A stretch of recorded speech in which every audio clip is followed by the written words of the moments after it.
tous, bonjour bien-aimés du Seigneur, c'est Guillaume Liassémien. Ce matin, je vais parler d'un thème qui est important et urgent pour notre temps, qui est la démarcation.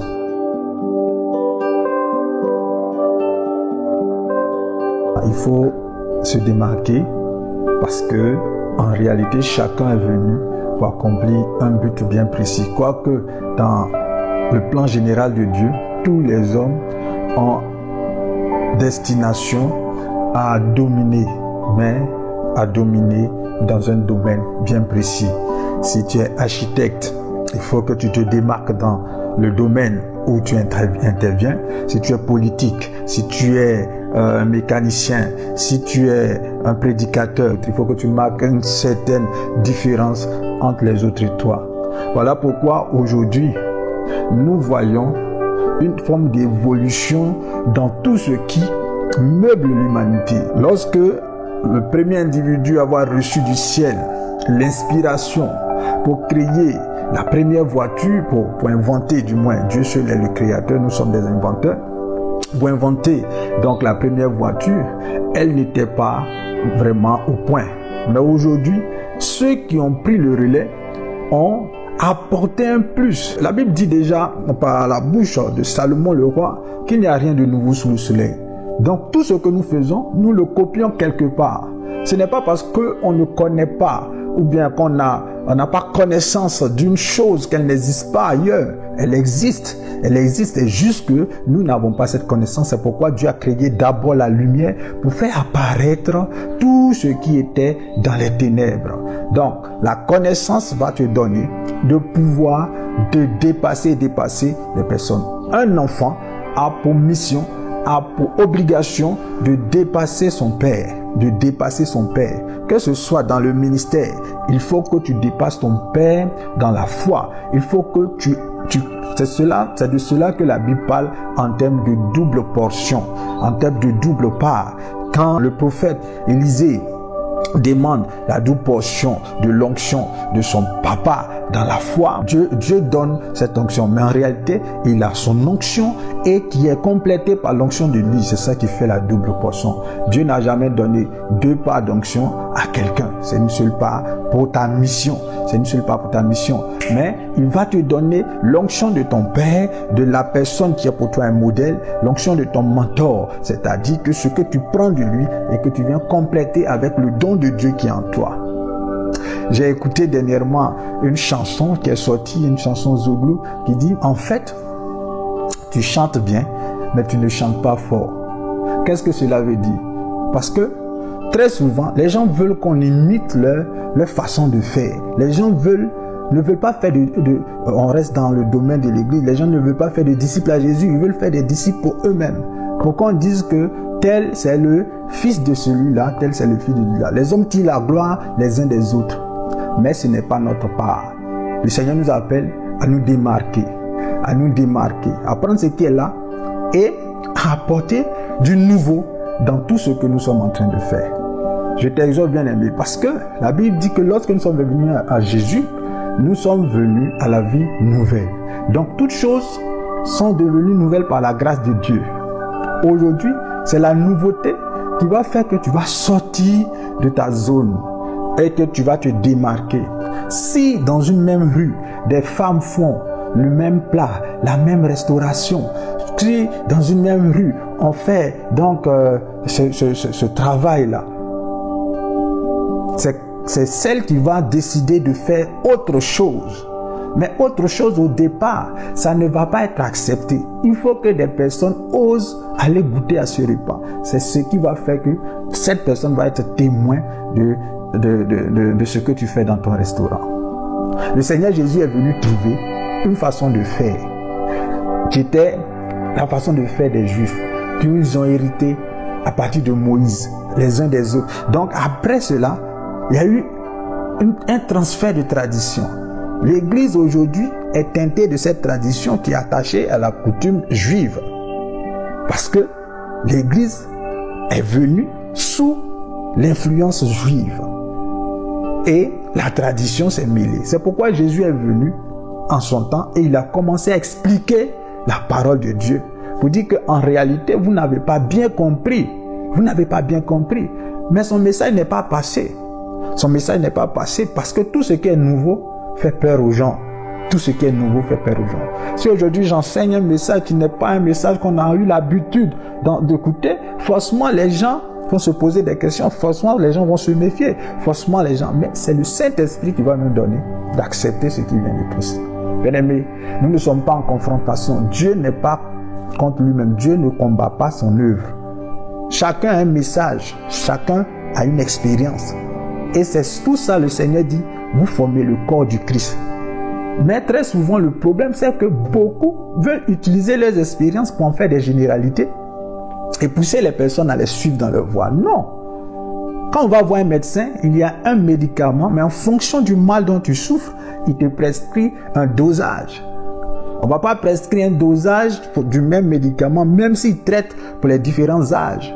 On ne va pas prescrire le même dosage. Pour un enfant, un nourrisson, on va prescrire un dosage particulier.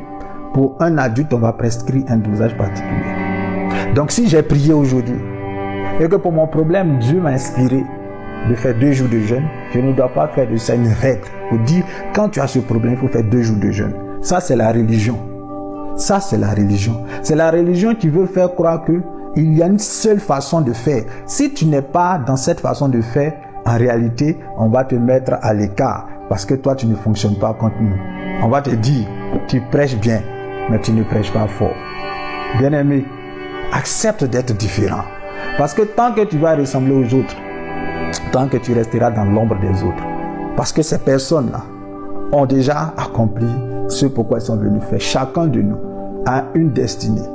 Nous sommes sur la planète les êtres qui sont uniques en leur genre. L'ADN, c'est vrai, nous attache à la nature adamique.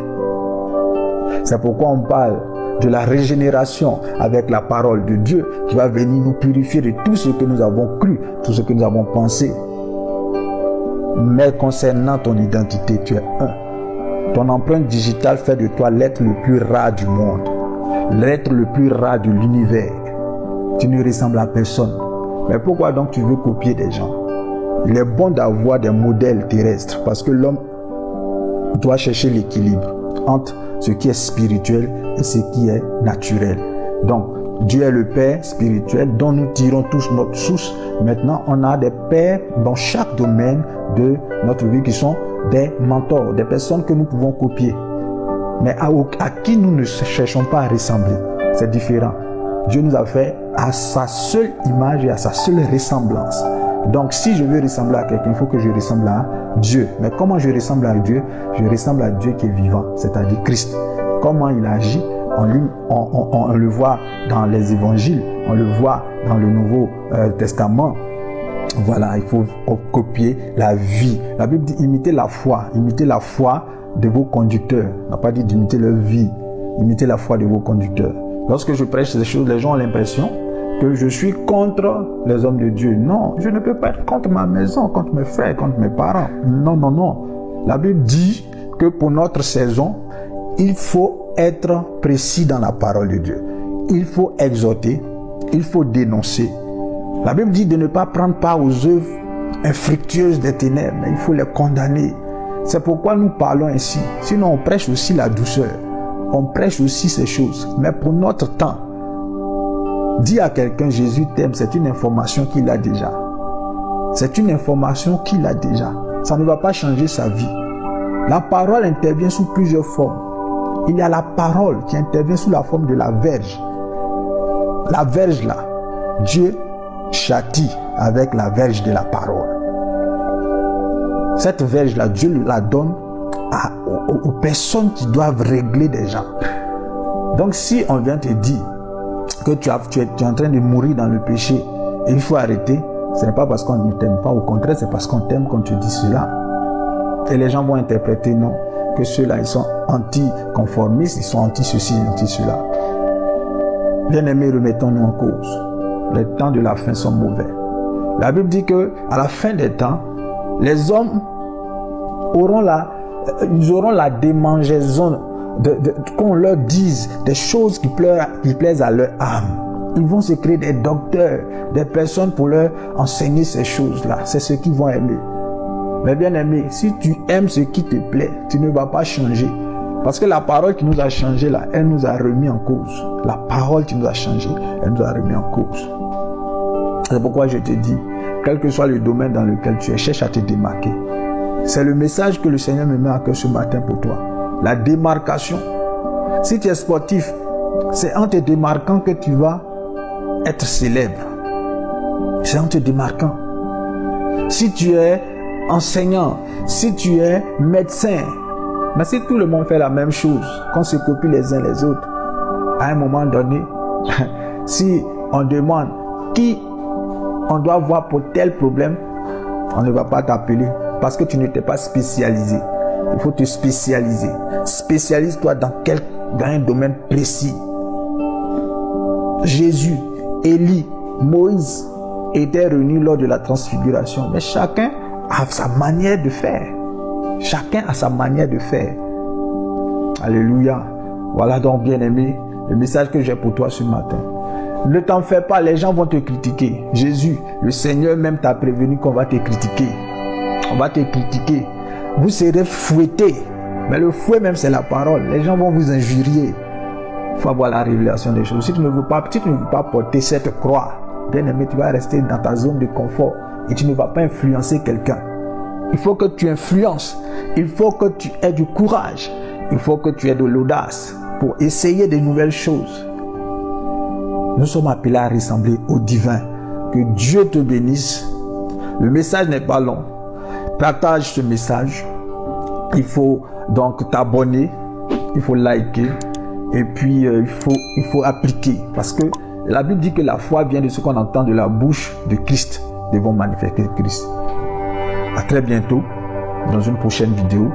Que Dieu nous bénisse. Soutenez l'œuvre du ministère. Soutenez les serviteurs de Dieu. Soutenez l'église de Jésus-Christ. Car c'est nous qui sommes appelés à apporter la lumière sur la terre.